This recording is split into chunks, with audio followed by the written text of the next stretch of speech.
Bismillahirrahmanirrahim. Qala al-musannif rahimahullahu ta'ala, ayyuhal walad, an-nasihatu, nasihat itu sahlatun, mudah.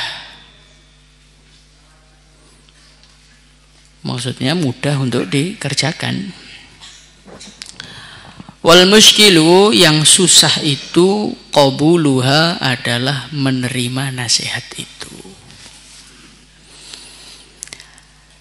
Li'annaha, karena sesungguhnya nasihat itu fi madzaki muttabi'il hawa, di dalam perasaannya orang-orang yang mengikuti hawa nafsu, murratun, rasanya pahit.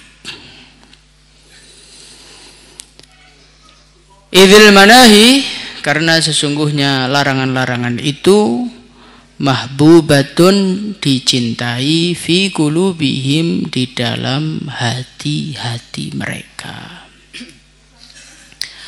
Wa alal khususi, dan secara khusus, liman, bagi orang, kana, yang orang tersebut talibal ilmi, dia adalah orang yang mencari ilmu, ar-rasmi, yang resmi.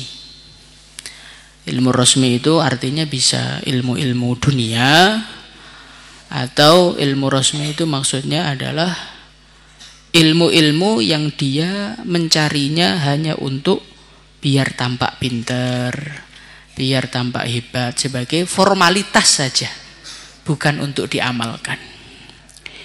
Wa mustaghilan, dan sibuk, fi fadlin nafsi, di dalam keutamaan diri. Wa manaqibid dunya, dan prestasi-prestasi dunia. Jadi nasihat-nasihat itu sebetulnya mudah semua.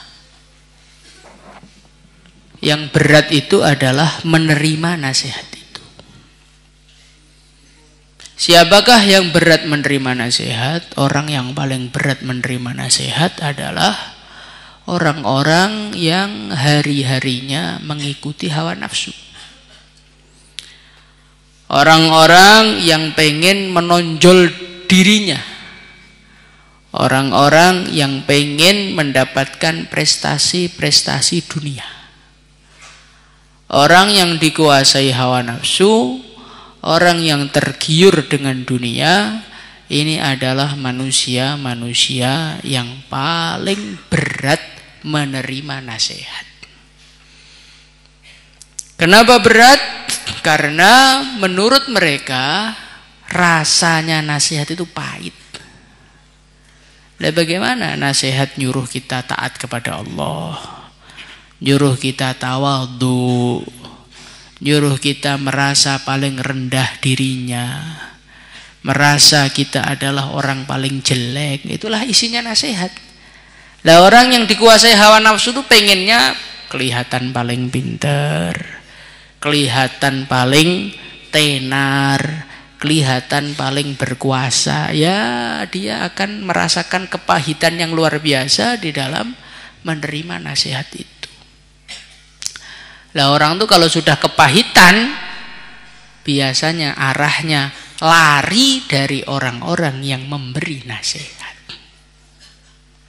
Nah kalau orang itu sudah lari dari orang yang memberi nasihat, sudah tidak ada yang menasihatinya lagi. Akhirnya naudzubillah, tambah hari tambah keras hatinya, tambah hari tambah jauh dari agama. Maka kalau kita ini pengen nasihat itu terasa manis, nasihat itu terasa obat, jangan pernah mengikuti hawa nafsu. Insyaallah ya. Nanti kalau hawa nafsu itu nggak pernah kita ikuti, nanti lama-lama agama itu terasa manis. Yang menjadikan agama itu terasa pahit adalah karena kita ini bukan ikut agama tapi ikut nafsu. Ketika ikut nafsu, agama itu jadi pahit. Ketika agama jadi pahit, kita akan menyingkir dari agama. Ketika kita menyingkir dari agama, ya sudah hancur toh dunia akhirat. Naudzubillah. Fa innahu, sesungguhnya orang-orang yang mencari ilmu yang resmi tadi, yahsabu, dia mengira, annal ilma, bahwasannya ilmu, annal ilmal mujarrada, bahwasannya ilmu saja tanpa amal, lahu, baginya, sayakunu, akan ada, najatuhu, keselamatan dia, wa khalasuhu, dan keselamatan dia, fihi, di dalam memiliki ilmu, wa annahu, dan bahwasannya dia, mustaghnin, tidak perlu, anil amali, dari amal. Wa hadza, pemahaman ini, i'tiqadul falasifati, adalah keyakinannya ahli filsafat. Subhanallahil azim, maha suci Allah yang maha agung. La ya'lamu, tidak mengetahui, hadzal maghruru, orang yang tertipu ini, annahu, bahwasannya dia, hina hassala, ketika dia telah mendapatkan al-ilma, ilmu, idlam ya'mal, ketika dia tidak amal bihi, dengannya, yakunu, maka akan ada al-hujjatu, hujjah, alaihi, yang menghancurkan dia, akadu, lebih kuat.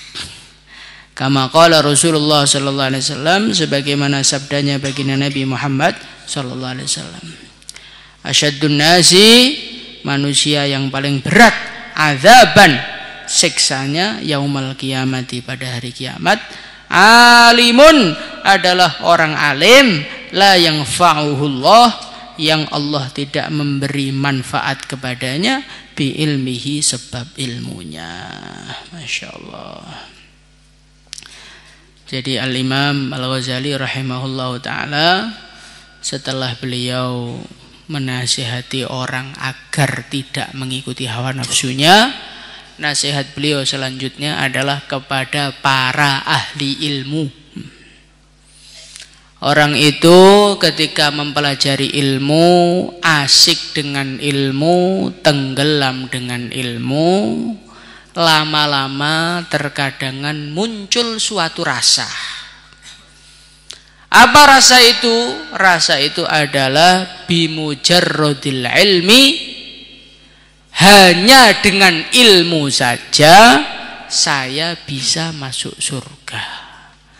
Hanya dengan ilmu saja saya bisa diridhoi oleh Allah. Maka dijelaskan oleh Imam Ghazali, salah. Ilmu itu tujuannya dipelajari untuk diamalkan. Kita ini memahami perintah Allah untuk ditaati, memahami larangan Allah untuk dijauhi. Nah, kalau kita ini belajar ilmu bukan untuk diamalkan, nah apa gunanya? Kadang-kadang orang itu setelah masuk tahasus, minhaj, ikut masail terus, buka kitab-kitab fikih, bikin 500 masail, itu perasaannya jelas surganya.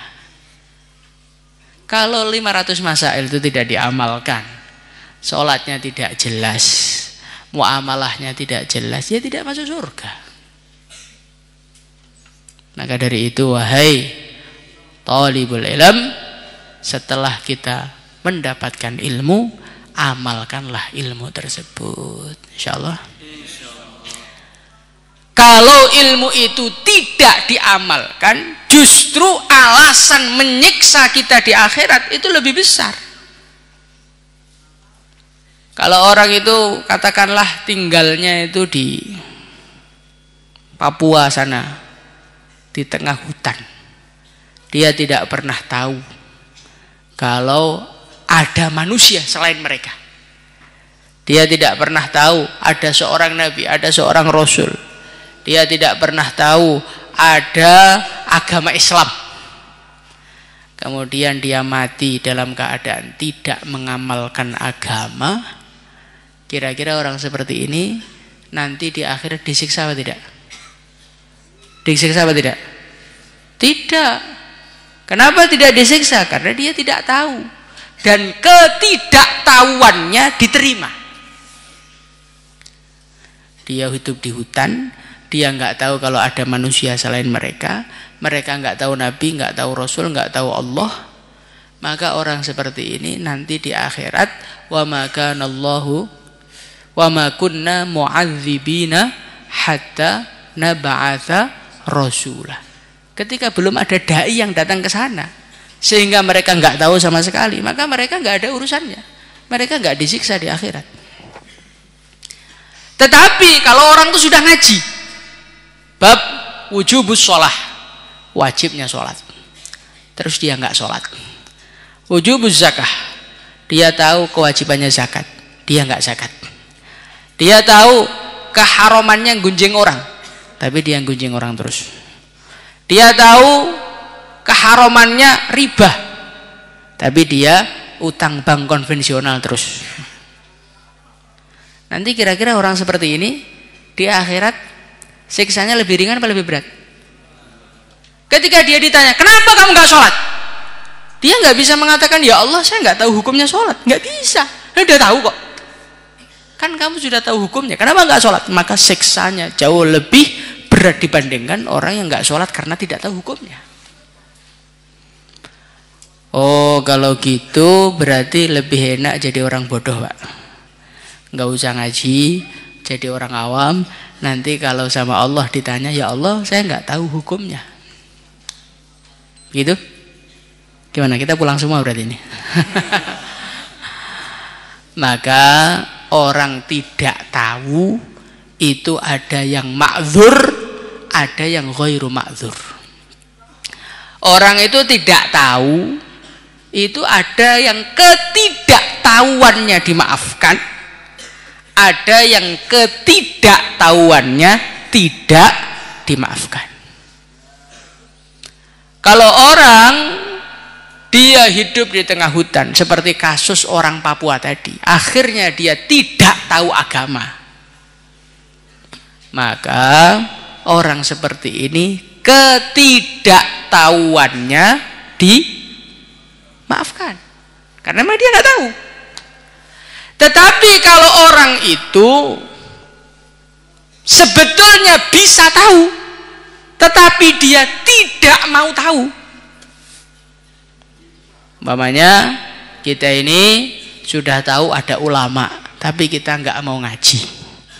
Sudah tahu ada orang ahli ilmu, tapi kita tidak pengen tanya hukum kepada mereka. Maka orang-orang seperti ini nanti di akhirat alasan ketidaktahuannya diterima apa tidak? Tidak diterima. Maka umpamanya orang Tomboro gitu aja lah. Di akhirat nanti mengatakan, ya Allah saya nggak tahu kalau ini haram ya Allah. Nggak bisa. Yang di sini kiainya ada, guru-guru fikihnya itu beratus-ratus orang, siap ditanya fikih kapan saja, tapi kita tidak mau tahu, kita hanya mengira-ngira hukumnya. Sampai akhirat kita beralasan nggak tahu, nggak bisa. Tetap akan dihukum oleh Allah SWT. Maka dari itu belajarlah ilmu, setelah belajar diamalkan. Insya Allah. Semua ilmu yang kita pelajari dia punya hak untuk diamalkan. Al-Imam An-Nawawi rahimahullahu ta'ala beliau mengatakan minimalnya seumur hidup sekali, tentu ini yang bukan kewajiban, seumur hidup sekali ilmu yang kita ketahui harus pernah diamalkan walaupun sekali. Umpamanya kita ini tahu sholat sunnah tasbih, maka alal aqal seumur hidup kita harus pernah sholat tasbih 1 kali. Kita tahu fadilahnya sholawat ilmu umpamanya, maka alal aqal seumur hidup untuk menggugurkan biar tidak dituntut oleh ilmu itu, kita harus mengamalkan sholawat ilmu berapa kali? 1 kali minimalnya. Kita tahu fadilahnya sedekah alal aqal. Kalau kita ini sedekah yang sunnah ya, bukan zakat. Kalau zakat beda lagi. Selagi Anda sudah memenuhi syaratnya harus dikeluarkan. Maka alal aqal harus dikerjakan berapa? 1 kali. Tapi kalau yang wajib ya sesuai dengan tuntutan masing-masing. Itu alal akol. Nah, tapi kadang-kadang kita alal akol saja itu loh nggak dikerjakan. Sudah mondok 8 tahun, kadang-kadang belum pernah selama hidupnya belum pernah ada hari yang sholat sunnahnya komplit. Qobliyahnya lengkap, ba'diyahnya lengkap, sholat witirnya lengkap, sholat duhanya lengkap, sholat tasbihnya lengkap. Udah pernah belum? Udah pernah belum? Pernah? Oh, kalau yang duduk di depan mungkin pernah. Mungkin. Yang belakang-belakang itu. Nah inilah kadang-kadang kecerobohan kita itu di sini. Kita ngaji, tetapi hanya sebagai data di kepala kita, tidak ada keinginan, tidak ada dorongan untuk mengamalkannya. Maka ini merupakan kerugian yang besar. Mengetahui ilmu tanpa ada keinginan untuk mengamalkan, ini hujjatun alaihi akad, nanti justru di akhirat malah akan memperberat urusan kita.